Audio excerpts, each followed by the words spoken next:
வணக்கம் மக்களே, welcome to the Fender show. இன்னைக்கு ஷோல நம்ம பார்க்க போறது கில் அப்படின்ற பாலிவுட் மூவியோட ரிவ்யூ. இந்த படம் பாத்தீங்கன்னா இந்த வீக்கெண்ட் தியேட்டர்ஸ்ல அவைலபிளா இருக்கு. இந்த படம் நிறைய இன்டர்நேஷனல் பிலிம் ஃபெஸ்டிவல்ஸ்ல வலம் வந்த ஒரு படம், நிறைய பாராட்டுகளை பெற்ற ஒரு படம் அப்படின்னே சொல்லலாம். இப்போ இந்த படத்தை தியேட்டர்ல ரிலீஸ் பண்ணிருக்காங்க. இந்த படத்துல லக்ஷ்யா தான் லீட் கேரக்டர் பிளே பண்ணிருக்காரு. இந்த படம் ஒரு முழுக்க ஆக்ஷன் மூவி அப்படின்ற மாதிரி கொடுத்திருக்காங்க. அதுவும் ரத்தம் தெறிக்க தெறிக்க ஆக்ஷன் சீக்வன்சஸால நிறைஞ்ச ஒரு படமா தான் இருக்கும். ஆக்சுவலா இந்த படத்தோட ஸ்டார்டிங்லேயே லக்ஷ்யாவை பத்தி காட்டியிருப்பாங்க.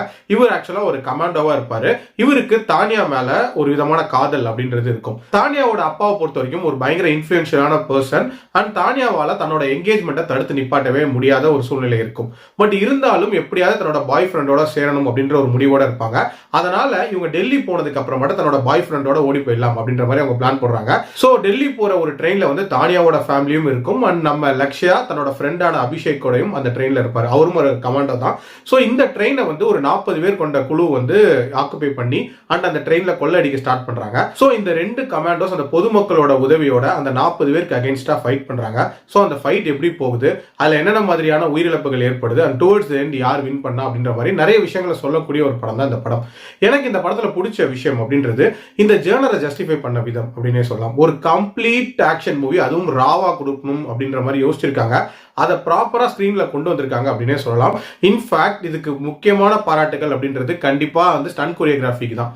ஏன்னா ரொம்ப சேலஞ்சிங்கான ஒரு டாஸ்க். ஃபர்ஸ்ட் திங், உண்மைக்கு ரொம்ப நெருக்கமா எடுத்தது அப்படின்னே சொல்லலாம். அதாவது இதுல 2 பேர் கமாண்டோஸா இருந்தாலும் ஆரம்பத்துல அந்த கொள்ளை சம்பவத்துக்கு அவங்க ரியாக்ட் பண்ற விதம் அப்படின்றது ரொம்ப ஸ்லோவா தான் இருக்கும்.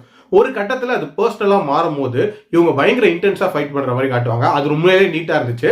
அதே மாதிரி அந்த ராபர்ட் பண்ணுவாங்கல்ல, அவங்களோட சைட்லயுமே பாத்தீங்கன்னா இதே மாதிரியான எமோஷன்ஸை ரொம்ப நீட்டாவே கொண்டு வந்திருப்பாங்க. அடுத்ததா பாத்தீங்கன்னா அந்த லிமிடெட் ஸ்பேஸ்க்குள்ள இந்த ஸ்டன்ஸை வந்து அமைச்சது அப்படின்னே சொல்லலாம். அதாவது ஒரு ட்ரெயின்குள்ள தான் இந்த ஸ்டன்ஸ் எல்லாத்தையும் அமைக்கணும். அதை இன்ட்ரெஸ்டிங்கா அமைச்சதுக்கு ஒரு பாராட்டுகள் சொல்லியே ஆகணும்.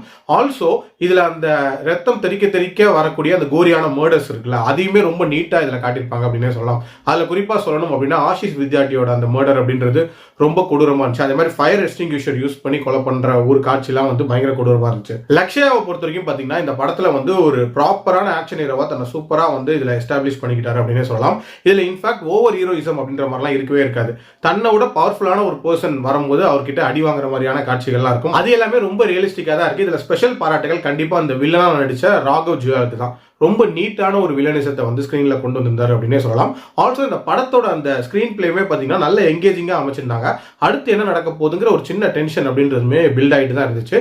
அதுக்கு ஏற்ற மாதிரி டியூரேஷனுமே பாத்தீங்கன்னா ஒரு 2 மணி நேரத்துக்குள்ள முடிகிற மாதிரியான ஒரு கதையா தான் அமைச்சிருக்காங்க. ஒரு குயிக் வாட்சாவே பார்த்துடலாம். எனக்கு இந்த படத்துல பிரச்சனையா பட்ட ஒரு விஷயம் அப்படின்றது எமோஷன்ஸ் இன்னும் கொஞ்சம் ஹார்டா சொல்லியிருந்திருக்கலாமோ அப்படின்னு தான் தோணுச்சு. ஏன்னா அதுக்கு ஏற்ற மாதிரியான காட்சிகள் இருக்கும்.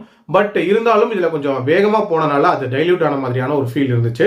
ஆல்சோ இந்த படம் வந்து strictly for action movie lovers. உங்களுக்கு சண்டை படமே பிடிக்காது அப்படின்னா தாராளமா இந்த படத்தை வந்து ஸ்கிப் பண்ணிக்கலாம். இது வந்து ஒரு out of the box movie அப்படின்லாம் இல்லவே இல்லை. ஒரு நார்மலான ஒரு ஹெய்ஸ் டிராமா தான். பட் ஸ்டில் இதை எடுத்த விதம் அப்படின்றது கொஞ்சம் இன்ட்ரெஸ்டிங்கா எடுத்திருந்தாங்க. என்னோட ரேட்டிங் இந்த படத்துக்கு 3.5 out of 5. என்ன பொறுத்த வரைக்கும் இந்த படம் ஸ்ட்ரிக்ட்லி ஃபார் அடல்ட்ஸ். ஏன்னா இதுல கோரியான மர்டர்ஸ் அப்படின்றது இருக்கதான் செய்யுது. மீண்டும் அடுத்த விமர்சனத்தில் சந்திக்கிறேன். நன்றி, வணக்கம்.